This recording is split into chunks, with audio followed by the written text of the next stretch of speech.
All right, this is about my third take on this video. Not quite sure how to word it. And the second take, somebody cranked up a lawnmower, so now I've closed the garage door. But I'm in Jonesboro, Tennessee now. I've ridden almost 7,000 miles since I left Homer, Alaska. I've been as far south as Tampa, Florida, and I went to Jerry Palladino's advanced rider course on the 9th. And there's another rider, his name is Paul. He's got the Central Texas Pro Rider class. And I shot him an email because his class was full. I didn't sign up for his class because I didn't know exactly what my schedule would be, and I didn't know where I would be or when I would be someplace. But now that I've got the dates narrowed down a little bit, I wanted to attend his class. But it was full. But I shot him an email asking that if he had a cancellation, told him my situation. I was riding down from Alaska. I'd love to go to his class. I'm a subscriber.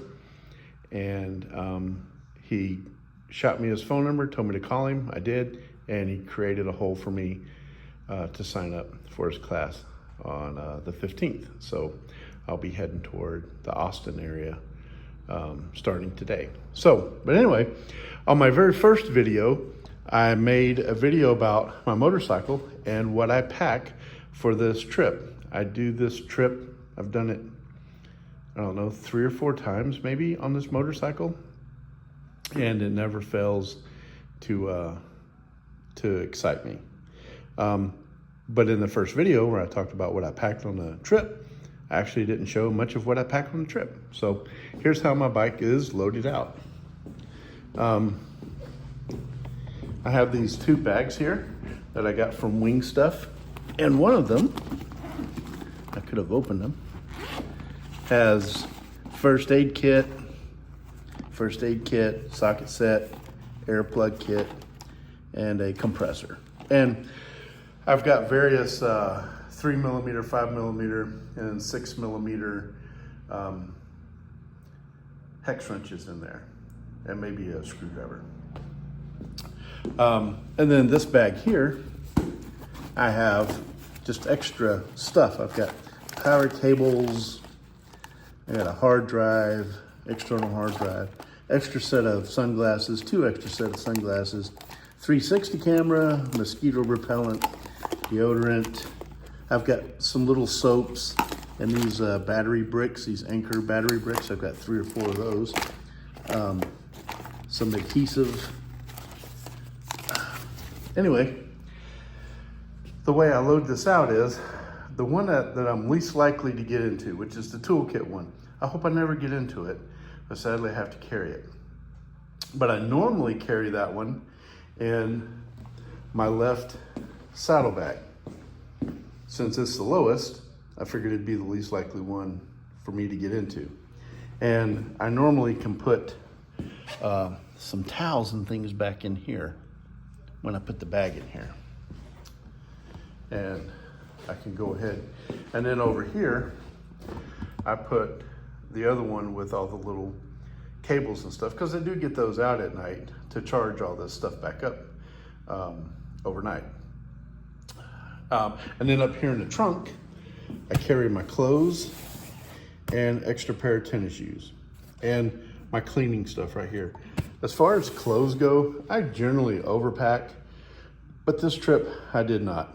I packed 1 pair of jeans, a pair of shorts, and a pair of shorts for me to sleep in, like 4 pair of underwear, 4 pair of socks, and my laptop computer and its charger.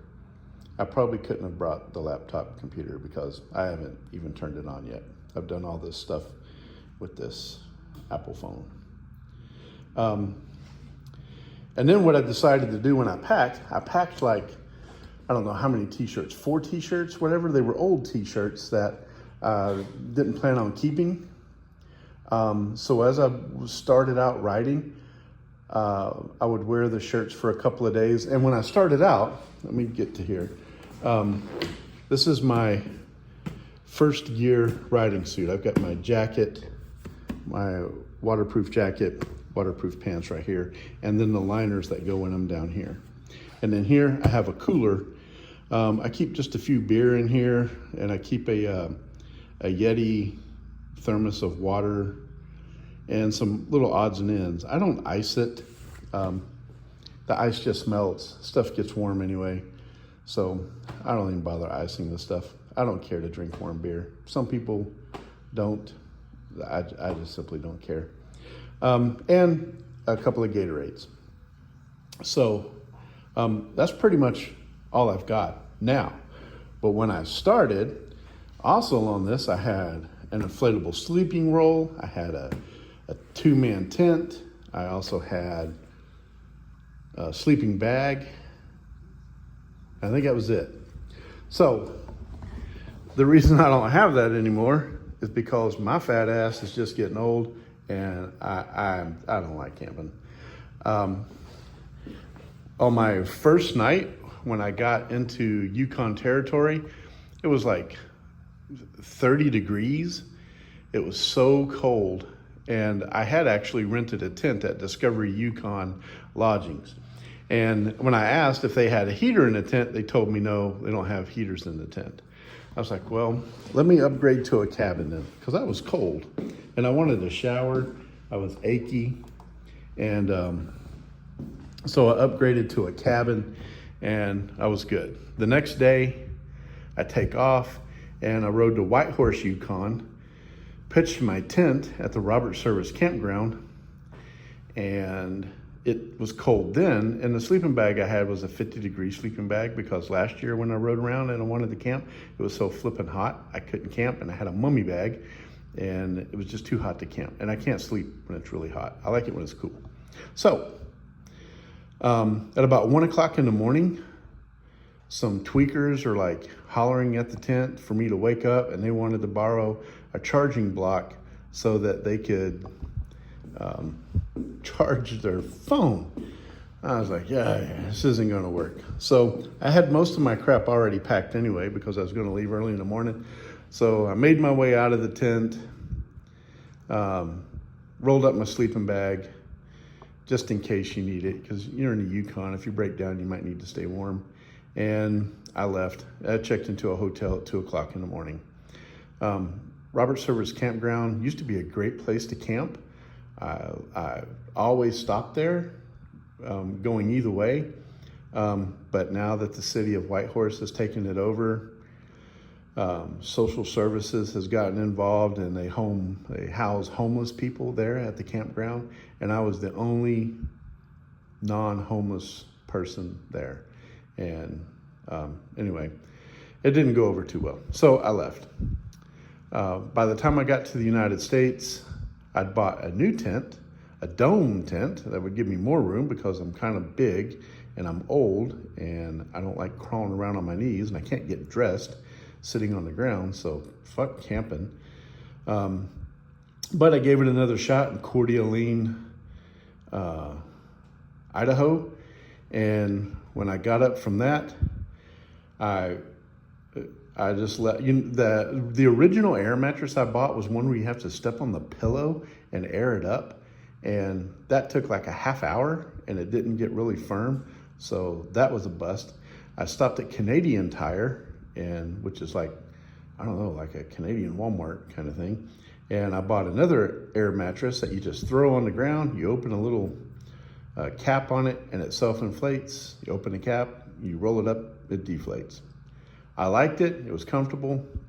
But when I got to Coeur d'Alene, I decided that camping wasn't for me, and I just left everything. Oh, and I had this little tiny chair. Chair sucked. I bought it on Amazon. It had good reviews, but it was like 4 inches off the ground. And once you sat in it, I couldn't get out of it. I was sucked into it. So I left all that crap. So been doing hotels the rest of the way. And it's expensive for sure to do hotels, but camping isn't cheap, really. Not if you're camping in an RV park or a campground. You know, you're gonna spend $35 easily for just a spot to pitch a tent. And I know some people probably find places that are out of the way that you can just pitch a tent and it doesn't cost anything. Just not for me. So I've been hoteling it. When I went to Sturgis, I actually glamped it. I went to the Days End, I think it is, campground in Sturgis. I spent a few days there, and I rented a big canvas tent that had 2 twin beds in it, but the twin beds were laying on fucking pallets, and there were bugs and spiders and shit all over that. I was like, oh my God, this crap's gonna get in my helmet, and it's gonna crawl around on my ears, and then we'll go nuts inside my helmet. So that just reaffirmed my decision to not camp. After that, it's just been hotels. I rented a little house in Florida when I went to Jerry Palladino's class. All right, and that's all I got left. I have clean underwear, clean socks. I bought 3 t-shirts in Sturgis. Those are the only 3 shirts that I have. I've got a pair of shorts and these blue jeans. So if I'm wearing this riding suit, it is like waterproof and it's warm. And if I put these liners in here, it's really warm, and it's so well insulated that if I turn the heated seat on when it's cold, I don't even feel the heated seat. So this thing keeps me warm. I should have just slept in that and my helmet, not even use a tent. So that's all that I have. When I'm wearing that, I usually just wear shorts and a t-shirt underneath it, no matter what the weather is. I've ridden as low as 14, 13 degrees. It's so cold that the air temperature thing won't even tell you. It'll just be dashed lines. And just fine. So I don't pack a lot. I don't like stopping at laundromats. I don't like doing laundry. I do laundry in a hotel if it's not busy, which I did in one of my stops. I think it was in Nebraska. And I did laundry in the hotel. But I don't pack really anything else.